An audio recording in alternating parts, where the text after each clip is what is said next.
Oi, gente, tudo bem? Eh, hoje temos a outra exposição bíblica no livro de Atos. Ontem foi uma pregação para um público, no livro de Atos que era relacionado mais com pessoas que eram judeus, assim, e gregos tementes, que entendiam um pouco da narrativa bíblica. Hoje é um contexto bem diferente, é o relato de Paulo em Atenas. Então, eu vou ler aqui para vocês, eu vou ler na versão NVI, tá? Enquanto esperava por eles em Atenas, Paulo ficou profundamente indignado ao ver que a cidade estava cheia de ídolos. Por isso, discutia na sinagoga com judeus e com gregos tementes a Deus, bem como na praça principal, todos os dias, como aqueles que por ali se encontravam. Alguns filósofos epicureus e estoicos começaram a discutir com ele.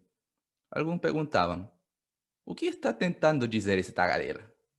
Outros diziam: parece que ele está anunciando deuses estrangeiros, pois Paulo estava pregando novas a respeito de Jesus e da ressurreição. Então, o levaram a uma reunião do Areópago, onde lhe perguntaram: podemos saber que novo ensino é esse que você está anunciando? Você está nos apresentando algumas ideias estranhas e queremos saber o que elas significam. Todos os atenienses e estrangeiros que ali viviam não se preocupavam com outra coisa senão falar ou ouvir as últimas novidades.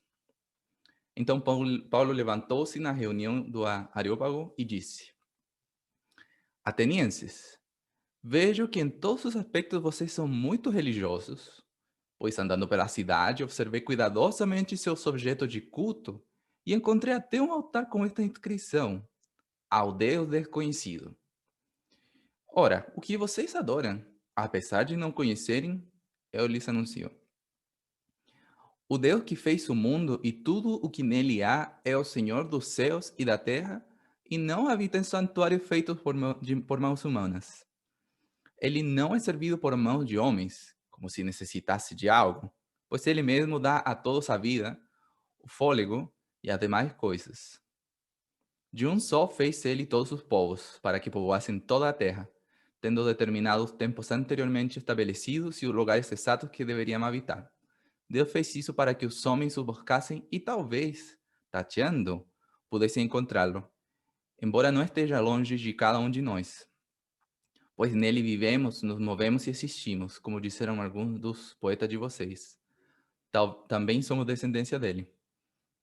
Assim, visto que somos descendência de Deus, não devemos pensar que a divindade é semelhante a uma escultura de ouro, prata ou pedra, feita pela arte e imaginação do homem.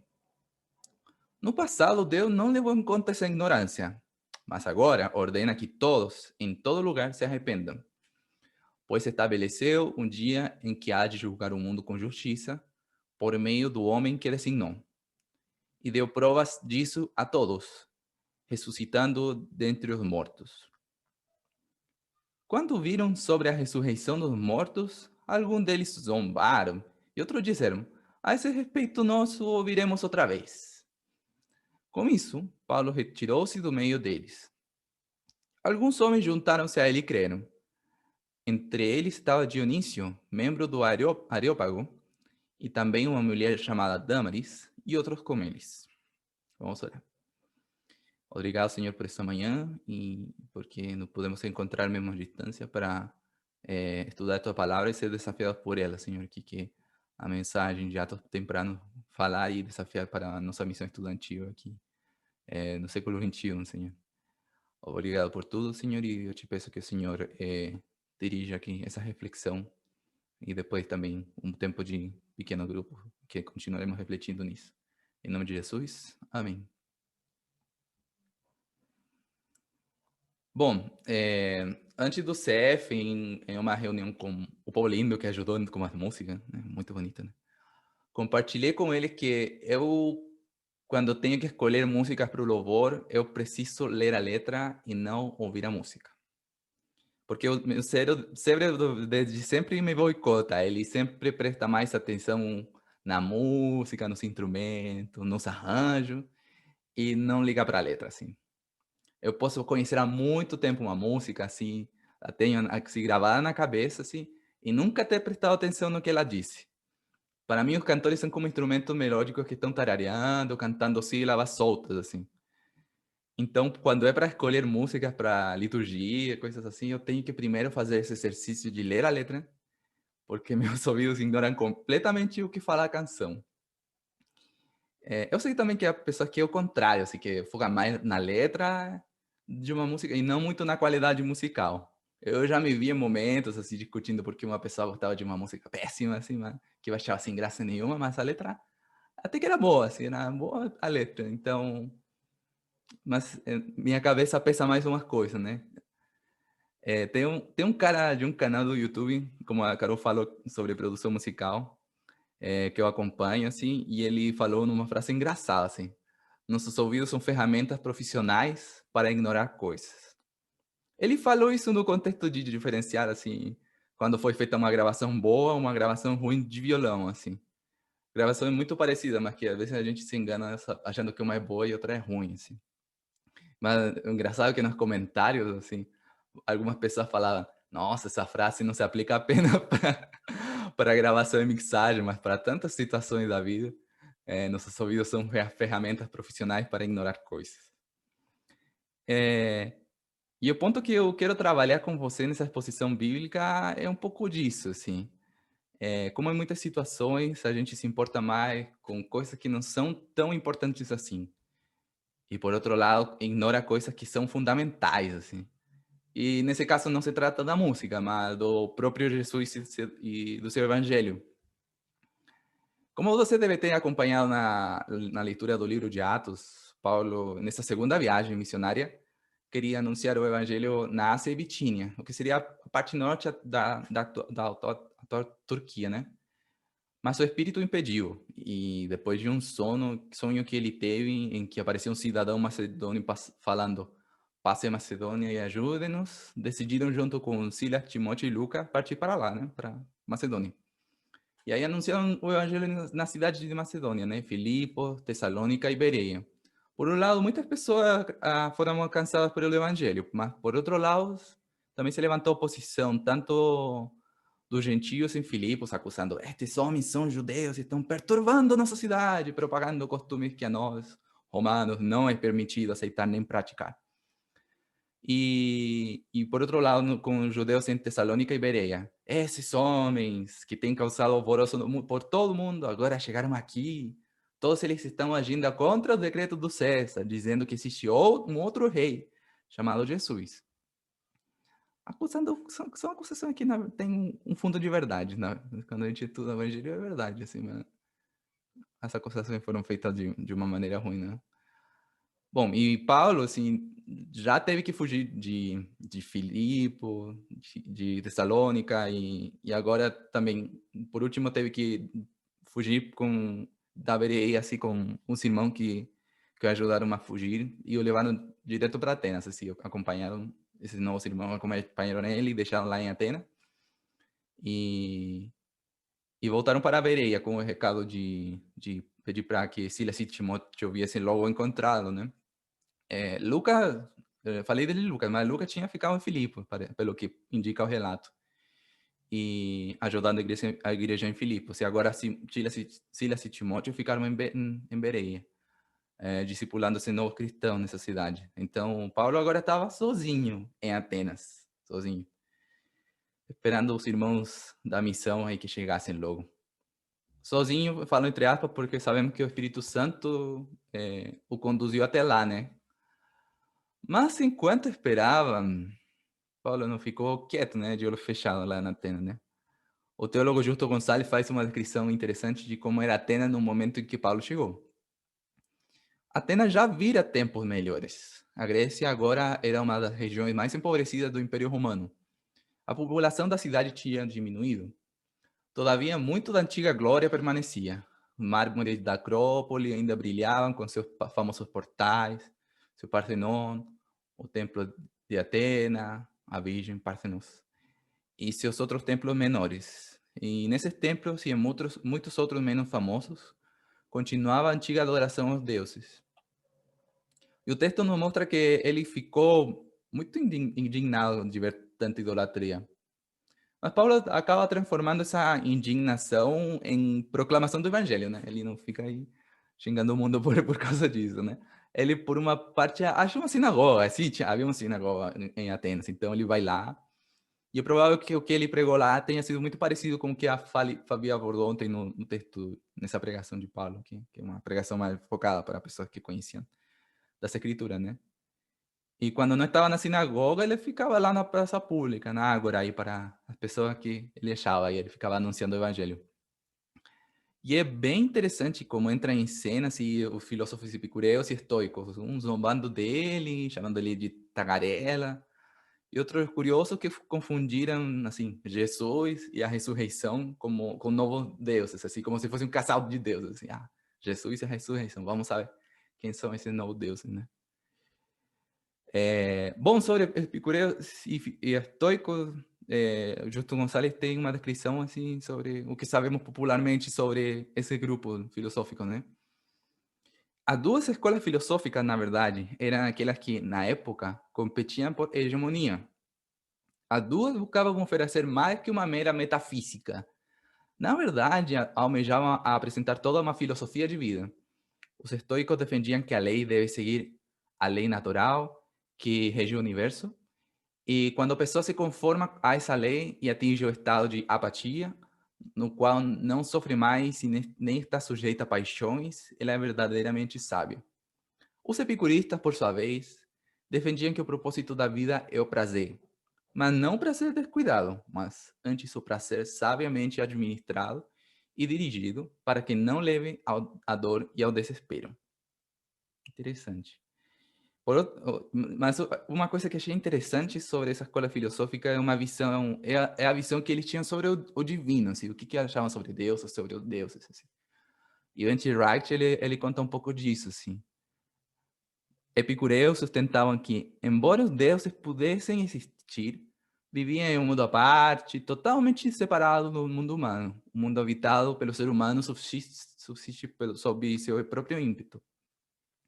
Átomos, pensamento que surgiu no século 5 a.C. com Demócrito, do ser humano se movem de um lado para o outro, desviando-se para lá e para cá, e então colidem uns com os outros, produzindo diferentes efeitos, diferentes formas evolutivas de vida.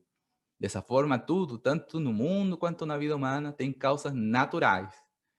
E na morte, os átomos constituintes são dispersados sem possibilidade de reagrupamento, e o ser humano como um todo deixa de existir.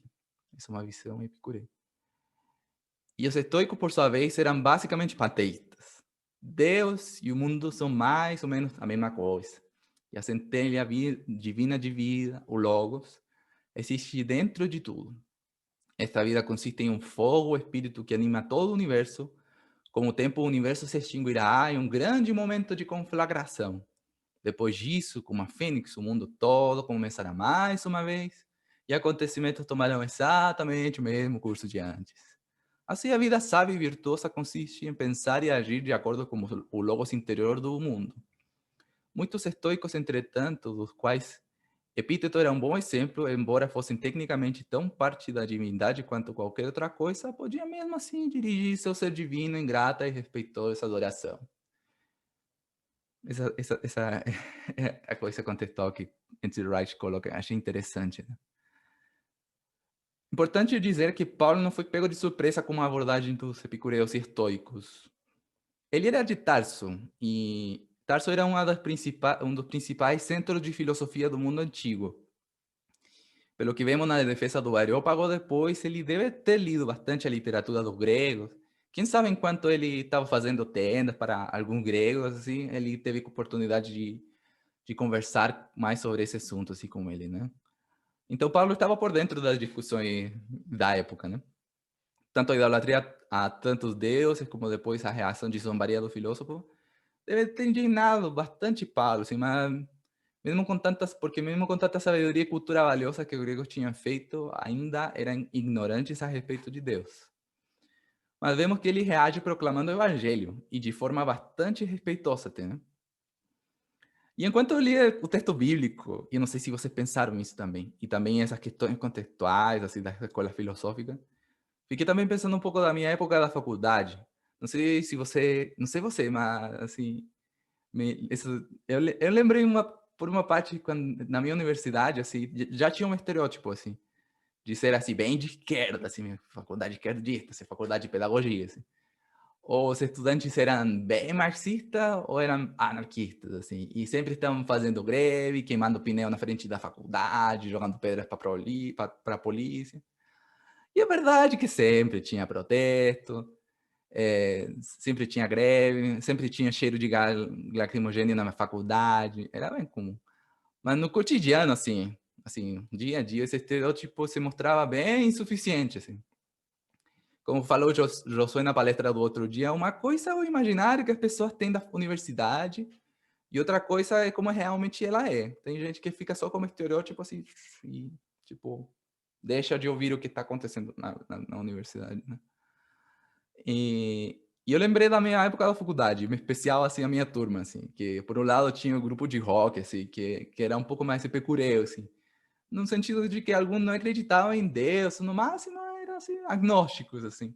Então, para alguns, a fé em Cristo era algo meio, era bem ridículo se acreditar em Deus, ou no máximo era agnóstico, assim, ah, tudo bem, assim, saber que você é cristão, tudo bem, legal. Mas eu não creio. Nada de divindade, assim. E também tinha outro grupo, assim, da minha turma, que era o mais hippie, assim. E esse era bem panteísta mesmo, assim. Tudo que fosse espiritualidade base, indígenas, orientais, tudo era muito legal, muito valioso para eles, assim. Se fosse cristã, não sei se tanto, assim, mas era sempre muito aberto essa pluralidade de experiências espirituais, assim. Então, não são reflexos idênticos, é claro, né? Mas em certos aspectos vemos que há pensamentos que ainda permanecem no imaginário das pessoas do século XXI, né? E é claro que a realidade da faculdade é mais complexa do que isso, tanto das visões políticas como também das visões espirituais, né? Mas nenhum desses estereótipos dá conta dessa experiência que eu tive na faculdade, né? Não sei se você encontra esse tipo de paralelo quando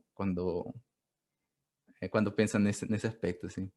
O N.T. Wright também comenta o seguinte sobre esses paralelos com o mundo atual, assim. Todavia, quando o assunto é espiritualidade, em nosso contexto temos as mesmas opções que estavam disponíveis no contexto pagão antigo. Os deuses estão muito ausentes, epicurismo, ou são de alguma maneira forças divinas dentro de nós e do mundo, estoicismo. Ou vivem em um mundo não físico e atemporal para onde nossas almas podem escapar, o platonismo. Ou são forças particulares que operam em diversas áreas da vida, assim, paganismo comum. Para os judeus, o Deus único da criação era completamente diferente do mundo, e mesmo assim, intimamente envolvido com ele. Isso que fala em T. Wright, assim. Enfim, sobre compartilhar o evangelho, graças a Deus, não fui motivo de piada na faculdade, nem os meus colegas evangélicos. Assim, deu para criar até um bom relacionamento, assim, um relacionamento cordial com minha turma, assim. Mas eu demorei para ter uma visão mais concreta da minha faculdade, também uma visão mais concreta assim, da narrativa bíblica. Acho boa a palestra do Keps, assim, para começar o nosso CF, porque para quem está entrando na faculdade, ou está na escola, ajuda já a pensar diferente, assim, no nosso contexto estudantil. Bom, uma coisa é ser motivo de piada por ser ter feito com alguma besteira aleatória, né? Outra coisa é é ser piada por uma fé firme no evangelho, né? E eu não sei se algum de vocês já passaram por algum constrangimento por causa disso, na escola, na faculdade ou no trabalho. Também não sei como foi, assim. Então, se você tiver algum tipo de reação, assim, é importante também pensar disso, assim, como que a gente reage, né? Como vocês reagiram e como deve ser a nossa reação, né? Bom, como falei, um desafio importante para nós é sempre estar observando a escola, a universidade, o país e o mundo em geral, para ver quais são tanto as idolatrias ou correntes de pensamento que reivindicam uma visão abrangente do mundo, mas que no final afasta mais a pessoa de Deus, assim, de um relacionamento bom com a humanidade e com a criação de Deus. É importante saber fazer bem essa leitura, porque senão a gente pode se indignar com qualquer coisa que não seja coisa com que Deus mesmo se indigna, né? Então é importante estar de olhos abertos, ouvidos abertos, ouvindo música e letra, usando minha minha ilustração. Bom, vamos voltar ao texto. Lucas nos conta que depois os atenienses levaram Paulo para uma reunião no Areópago e pedem para que ele se explique melhor. Podemos saber que novo ensino é esse que você está anunciando? Você está nos apresentando algumas ideias estranhas e queremos saber o que elas significam. Bom, sobre o Areópago, Justo Gonçalves nos conta que esse era o nome de uma colina ao norte da Acrópole, separada desta por um pequeno rio. Desde os tempos antigos, era o lugar de reunião da corte da cidade. Por esta razão, também era chamado de Areópago. O texto não esclarece se Paulo foi recebido na colina ou na corte, que ainda existia na época romana, embora com uma autoridade limitada e reunindo-se em outro lugar. Bom, sobre essa reunião, assim, em que Paulo leva para o aeroporto, há diversas opiniões, né? Se ele realmente foi levado para uma reunião pela mera curiosidade dos atenienses ou realmente foi levado para um julgamento. Considerando o relato total de Atos, um julgamento não é descartado, já que não foi o único que Paulo teve que enfrentar por causa do evangelho, assim. N.T. Wright, por exemplo, ele insiste bastante na ideia que ele foi levado para ser julgado, assim. É, o Justo Gonçalves acredita que não, foi mais uma reunião só para ouvir, né? E também Lucas nos comenta em um tom meio sarcástico que eles o levaram para lá porque os atenienses não se preocupavam com outra coisa, senão falar ou ouvir as últimas novidades. De todas as formas, nas duas possibilidades, Paulo não se encontra numa situação favorável. E dependendo do que falar, pode ser que tenha alguma reação bem negativa. O assunto é que Paulo aproveita a oportunidade de explicar com detalhes a mensagem do Evangelho, e ele consegue ser bastante gentil com o auditório, reconhecendo como os atenienses eram religiosos em todos os aspectos. Por outra parte, há uma certa ironia ao utilizar a figura do Deus desconhecido, que ele achou em algum dos seus passeios pela rua de Atenas, né? Mesmo com sua sabedoria, muita dela valiosa até nossos dias, né? A gente até agora tem estudo da filosofia grega, né? Não foram capazes de reconhecer quem era o Deus verdadeiro. E dessa falta de conhecimento que Paulo se aproveita, né? Para que agora não sejam mais ignorantes e conheçam qual é o único Deus. O testemunho de Paulo é profundamente bíblico, mas sem usar o vocabulário das escrituras. A gente percebe que no começo ele está quando claramente Gênesis 1, assim, no princípio Deus criou os céus e a terra. Ele é criador, né? Ele é o Senhor sobre todas as coisas e, portanto, sua presença não se restringe a um templo. E como Paulo fala, muito menos precisa do serviço humano 24 horas, 7 dias por semana, para ele subsistir como Deus. Assim, ele não precisa de nós para existir, né? E digamos que essa era a visão também, em parte a visão do Deus das culturas politeístas, e por isso havia tantos templos dedicados ao serviço desses ídolos, para agradá-los e evitar que a fúria deles pudesse vir e lançar alguma peste, se não notassem, assim. E de alguma maneira também isso que leva à existência de um altar ao Deus desconhecido. Vai que algum Deus, assim, que a gente não conhece e não esteja adorando e manda alguma praga e também pode ser isso também que, pela curiosidade, quem é esse Deus Jesus, dessa ressurreição, assim, vamos ver, porque se tem esse Deus aí, não, para não mentir essa adoração. Só que Paulo fala que o Deus verdadeiro não precisa de todo esse serviço, assim. Pelo contrário, assim, tudo o contrário. Ele que é generoso com todos os seres humanos e a criação em geral. Ele que dá, assim, ele que doa, assim. Ele que dá vida, que dá sustento, que dá comida. E o outro eco do relato da criação está na afirmação do versículo 26. De um só fez ele todos os povos, para que povoassem a terra, tendo determinados tempos anteriormente estabelecidos e os lugares exatos em que deveriam habitar.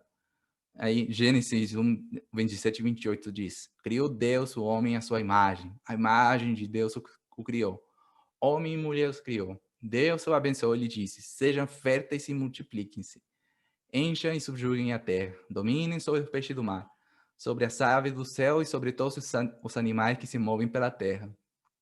Então tem esse eco, assim, quando Paulo está falando disso. A gente percebe, assim. Só que ele não utiliza essa linguagem, né, do Gênesis. Paulo, os judeus, e portanto, o que quer dizer isso, Paulo? Paulo, os judeus, os atenienses e a humanidade toda compartilham a mesma raiz, assim, Adão e Eva, criados à imagem de Deus. E é bem interessante esse link que Paulo faz, porque é importante lembrar que nessa época havia um desprezo mútuo, assim, entre judeus e gentios, assim, ou uma raça superior ou inferior, assim, alguns eram escravos, outros livres e tudo. E afirmar que todos nós temos a mesma origem e que isso veio da vontade criativa de Deus é uma mensagem bastante radical, né? E que, de alguma maneira, isso norteia também a visão gentil e solidária que Paulo está tendo, assim, na sua pregação do evangelho, assim, tipo, todos somos filhos do mesmo, temos a mesma origem, assim. Também há eco do texto de Isaías 42:5. É o que diz Deus, o Senhor, aquele que criou o céu e o estendeu, que espalhou a terra e tudo que nela procede, que dá fôlego a seus moradores e vida aos que andam nela. Assim, Deus é o Deus da vida, Ele que dá a vida, não é os outros deuses, né? E Paulo continua falando que tanto essa ancestralidade de comum, como o tempo e o lugar onde cada grupo humano morava até esse exato momento, foi da vontade de Deus para que os homens o buscassem e talvez, tateando, pudessem encontrá-lo, embora não esteja longe de cada um de nós. Então, o objetivo de Deus é que ele fosse conhecido por todos. Mas como Paulo também fala em Romanos também, na maioria dos casos, trocar uma glória do Deus imortal por imagem feita segundo a semelhança do homem mortal, bem como de pássaros, quadrúpedes e répteis, né? Então, eles estavam indo pelo caminho, confundiram tudo, né? É verdade que houve o palpite mais acertado que outros, e Paulo aproveita ou se utiliza nessa argumentação, né? Aí ele fala, pois nele vivemos, nos movemos e existimos. Isso é uma paráfrase de um poeta grego que é Epimênides de Creta, não sei se é Epímedes ou Epimênides. Também somos descendência dele. É uma frase de um livro que é Fenômeno de Arato, assim, um poeta estoico, aí um poeta estoico, né?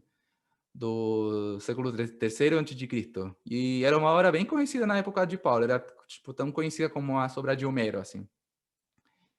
E também quando comenta, assim, visto que somos descendência de Deus, não devemos pensar que a divindade é semelhante a uma escultura de ouro, prata ou pedra, feita pela arte e imaginação do homem.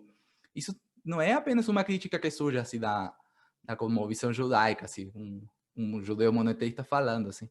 Isso também é discutido pelo filósofo de lá, assim, de Atenas, desde Xenófanes no século 6 a.C., assim. Tem essa informação aí. Já tinha-se até que ponto toda essa atividade religiosa de Atenas não era uma mera perda de tempo, assim. Já existia esse tipo de discussão em Atenas, né? Então, nesse aspecto também vemos como Paulo utilizou essa bagagem do conhecimento filosófico que tinha para argumentar que Deus não é um ídolo que precisa ser complacido e alimentado o tempo todo. Também não é um Deus ausente da esfera natural, como pensavam os epicureus. E muito menos a visão politeísta dos estoicos. Deus é diferente, é um Deus santo, sim. Mas sempre está ao lado das pessoas, e o chamando para que andem junto a ele, né? E, em especial, nesse tempo, assim, em particular, Deus tinha se manifestado plenamente na figura de Jesus Cristo. Então, as coisas não podiam ser da mesma maneira para a humanidade. Paulo estava sendo agente desse novo tempo que estava acontecendo, né? Então, Paulo vai concluindo que no passado Deus não levou em conta essa ignorância, mas agora ordena que todos, em todo lugar, se arrependam. Antes da vinda de Jesus Cristo, Deus tinha sido paciente com o povo, sem seus acertos e erros. Mas agora, assim, acabou o tempo da ignorância. Agora as atenienses e todos os povos da terra têm a oportunidade de abandonar essa ignorância e, em Jesus, conhecer e seguir o Deus verdadeiro. E Paulo conclui com: pois se estabeleceu um dia em que há de julgar o mundo com justiça, por meio do homem que designou. E deu provas disso a todos, ressuscitando dentre os mortos. Essa frase pareceu bastante absurda para a maioria dos ouvintes, que interromperam o discurso de Paulo. Ah, chega de falar besteira, já ouvimos demais, Paulo, você tá doido. Outro, interessante. Outro dia a gente continua te ouvindo aí. Mas por que essa declaração específica parece tão absurda para a ateniense? Por que ele não parou antes, assim? Bom, primeiro, uma coisa que já comentei, assim, no mundo antigo havia um desprezo pelos judeus, assim, como pessoas que não adoravam os outros deuses, assim, se recusavam. Então, já assisti essa tensão, assim, no mundo antigo, assim. Eh, e falar que o juiz do mundo inteiro vai ser judeu, nossa, não podia ser melhor a situação. Segundo ponto, assim, e que também é um pouco mais conhecido por nós, assim, é que como que um judeu, assim, que foi crucificado como bandido, vai ser quem vai julgar o mundo inteiro, assim. Que moral tem, assim, um crucificado? Se foi crucificado, algum ruim deve esse Jesus deve ter feito, né, assim. Não é possível que algum criminoso, assim, seja o juiz do universo. E terceiro, e esse é um ponto que eu não sabia, assim, no mito da fundação, assim, da corte do Areópago, assim, o deus Apolo, que tinha fundado essa corte, assim, no segundo mito, tinha dito que na lógica do julgamento por homicídio, quando as pessoas morrem e seu corpo é derramado no chão, não há ressurreição.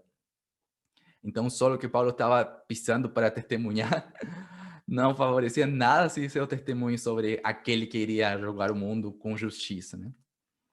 Então, o argumento final de Paulo foi um monte de absurdos assim na cabeça dos gregos. E recebeu mais zombaria e indiferença, né? Paulo foi fiel e claro no seu anúncio do evangelho. Ele deixou bem claro, assim para todo mundo entender, assim, mas também foi claramente ignorado pela maioria dos atenienses. Em certo aspecto, tanto se foi uma reunião de pura curiosidade dos atenienses ou um julgamento mesmo, assim, essa é a resposta mais favorável que Paulo poderia esperar, porque ele tinha apontado de maneira gentil que a adoração dos ídolos era inútil e que sem Deus eles continuariam na ignorância, então, e haveria um julgamento por essa atitude, assim, se não se arrependerem. Se os atenienses tivessem se ofendido por causa disso, é provável que ele até teria sido julgado por subverter a ordem da cidade, quem sabe tivesse vivido a cicuta que nem Sócrates uns séculos antes, né? Mas Deus não permitiu que isso acontecesse. Foi o testemunho de Paulo bem sucedido?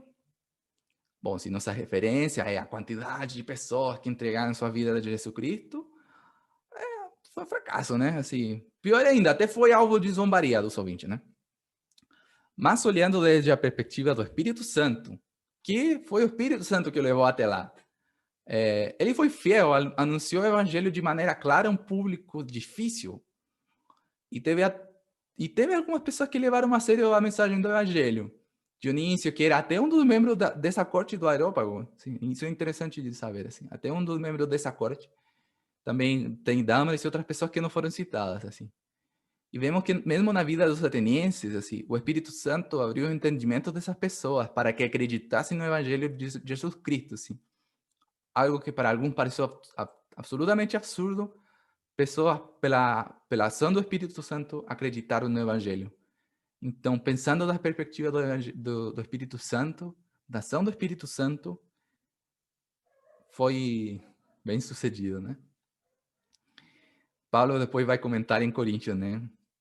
Os judeus pedem sinais milagrosos e os gregos procuram sabedoria. Nós, porém, pregamos Cristo crucificado, o qual de fato é escândalo para os judeus e loucura para os gentios. Mas para que foram chamados, tanto judeus como gregos, Cristo é o poder de Deus e a sabedoria de Deus. Porque a loucura de Deus é mais sábia que a sabedoria humana, e a fraqueza de Deus é mais forte que a força do homem. Quando eu penso nas implicações desse texto para nós hoje, acredito que, da mesma forma que Paulo, há coisas com as que não devemos nos importar tanto, e outras com as que devemos nos importar muito, assim. A coisa que a gente tem que ouvir, a coisa que a gente não tem que ouvir, assim, usando também essa figura que eu falei no começo. Primeiro que a gente não deveria se importar, não deveríamos nos importar com que nosso testemunho fiel do Evangelho sempre tenha uma resposta ampla e positiva das pessoas. Não devemos pensar que as coisas vão sempre andar como em Jerusalém, no Pentecostes, com milhares se convertendo, assim. Ou em Antioquia, assim, que uma grande comunidade de gentios que acreditou, e depois em Éfeso, que teve, assim, muitas pessoas se convertendo, e sinais poderosos assim, da presença de Deus, assim. Tem momentos em que a resposta vai ser como Atenas, assim, curiosidade de alguns e zombaria de outros, assim. E tudo bem, porque não é da nossa conta, assim. Quantas pessoas serão convencidas do Evangelho de Jesus Cristo? É papel do Espírito Santo que nos coloca em diversos contextos para ser seus testemunhas. Então, essa é a primeira coisa que eu penso, assim. Não deveríamos nos importar com isso. Se nosso testemunho fiel do Evangelho, sempre tem uma resposta ampla e positiva das pessoas. Um segundo ponto que é meio parecido, né? Não deveríamos colocar nossa confiança na forma clara e articulada em que apresentamos o Evangelho aos nossos colegas. É um pouco parecido com o ponto anterior. Com certeza é importante assim, o esforço de apresentar o Evangelho de maneira clara e contextualizada. Há uma relevância muito importante em saber bem sobre a palavra de Deus e tudo isso.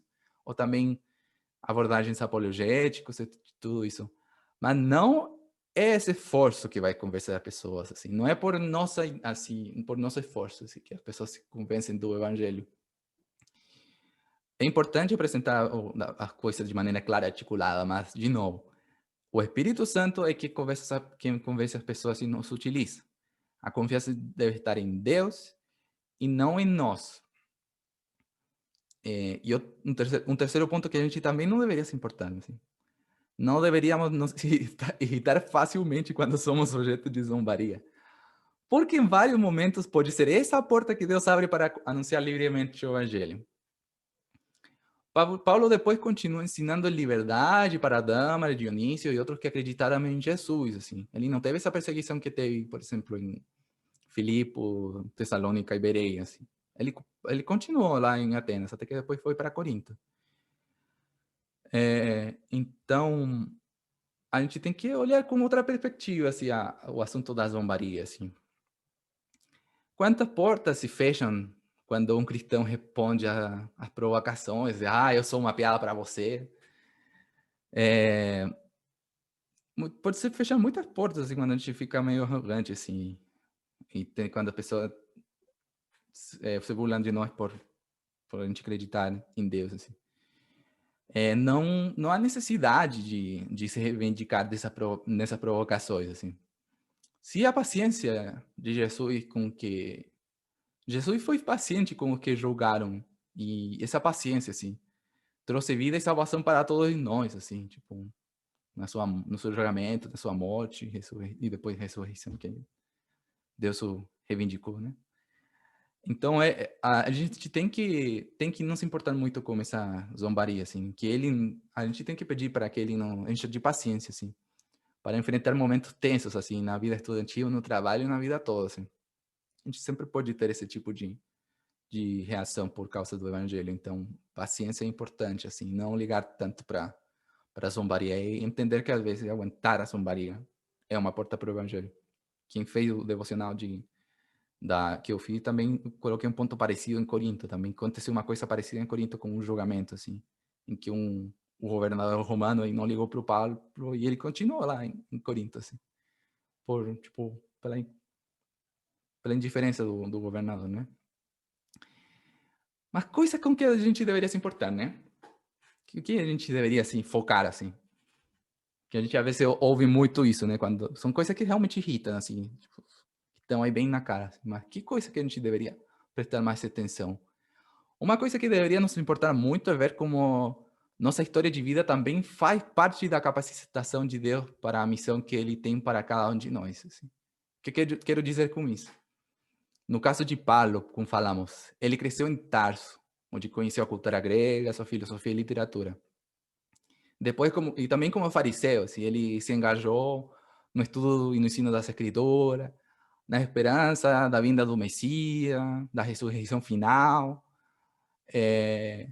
Só que quando foi chamado por Jesus, assim, no caminho de Damasco, assim, e ele teve essa reorientação total na vida dele, assim, nada disso foi jogado fora pelo Espírito, tudo que ele, a vida anterior, assim. Mas tudo isso foi reorientado pelo Espírito Santo para ser testemunha ainda mais fiel de Jesus Cristo. E vimos isso de forma clara no livro de Atos, assim. De que, e também nas cartas, assim, de Paulo, assim. Só uma pessoa como Paulo poderia ter feito a coisa que, tipo, a coisa que ele fez, assim, tudo porque Deus soube disso e o chamou para servi-lo, né? Então, de que maneira essas experiências de vida que você teve até agora, assim, são usadas por Deus para ser uma testemunha fiel, assim? Seja coisa que aconteceram na sua família, nos estudos, no trabalho, nos relacionamentos, assim. O Deus que reconciliou todas essas coisas em Cristo também reconcilia nossas histórias para sermos testemunhas usadas pelo Espírito Santo. A coisa que Deus permitiu que você vivesse, que você aprendesse. E que podem ser muito úteis, assim, na mão de Deus para a vocação a qual Ele está te chamando. Então é importante ter consciência disso, assim, como Deus está usando nossas vidas, assim, está utilizando quem todos nós, assim, reconciliando o nosso passado e trabalhando no nosso futuro, né? Então é importante ter essa visão, assim, como que Deus nos capacita também por meio de todas as coisas que a gente viveu na nossa vida.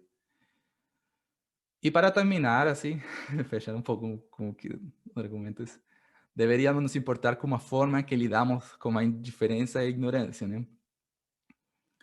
Paulo, no final, argumenta que os atenienses até esse momento tinham vivido em uma ignorância do Deus verdadeiro, mas já não há mais desculpa depois dessa mensagem que Paulo tinha falado.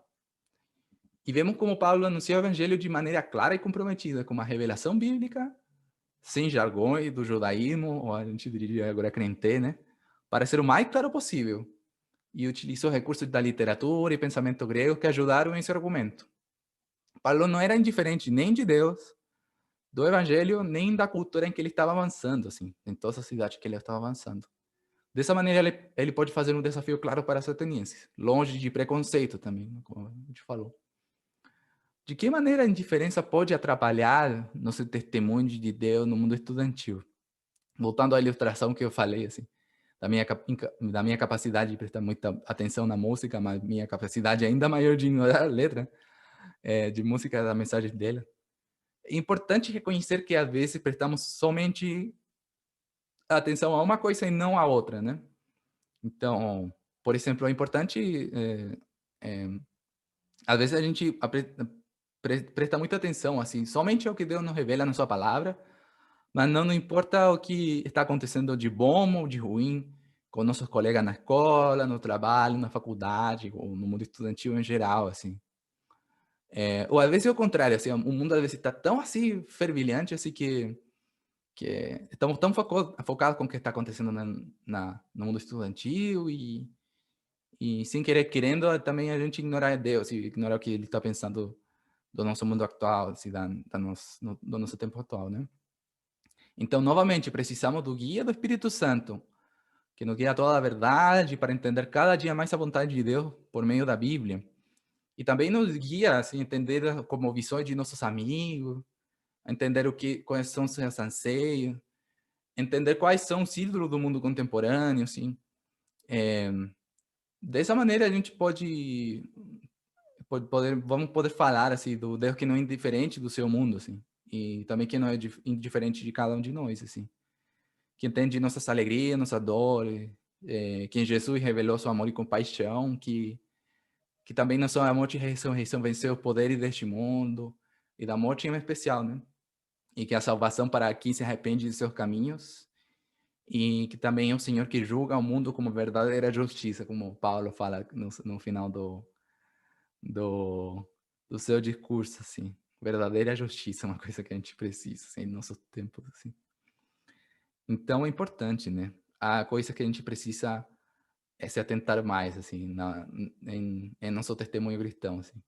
É importante não prestar atenção nas coisas que não vão fazer muita diferença para nós, assim, deixar de ouvir muitos ruídos, assim, da zombaria ou também da nossa expectativa, como que nosso esforço vai fazer com que haja uma mudança e não prestar atenção no que Deus está fazendo por meio de nós, assim. Então, gente, é isso. Eu queria orar também para fechar esse tempo de exposição bíblica e também passar para o tempo de grupo pequeno, tá? Senhor, muito obrigado, Senhor, por esse tempo de poder abrir Tua palavra e entender um pouco mais, Senhor, do desafio do Evangelho. Quando o Evangelho avança em novas fronteiras, Senhor, em contextos totalmente diferentes e inesperados, Senhor. Obrigado, Senhor, porque o Senhor usou a vida de Paulo, Senhor, nesse contexto, Senhor. e essa experiência também continua nos edificando e desafiando para ter um testemunho fiel, não se importando com o que realmente a gente tem que se importar, ouvindo o que a gente realmente tem que ouvir e não ouvindo o, o que não acrescenta nada em nossa vida cristã e nosso testemunho, Senhor. Nos ajuda a ser discípulos mais fiéis e saber enfrentar esse tempo difícil que a gente está enfrentando agora, Senhor, com a guia, Senhor, com o auxílio do Espírito Santo. Eu te peço que o Senhor continue nos guiando, Senhor, durante esse curso de férias e que em todos os aspectos a gente te louve, Senhor. Muito obrigado por tudo, em nome de Jesus. Amém.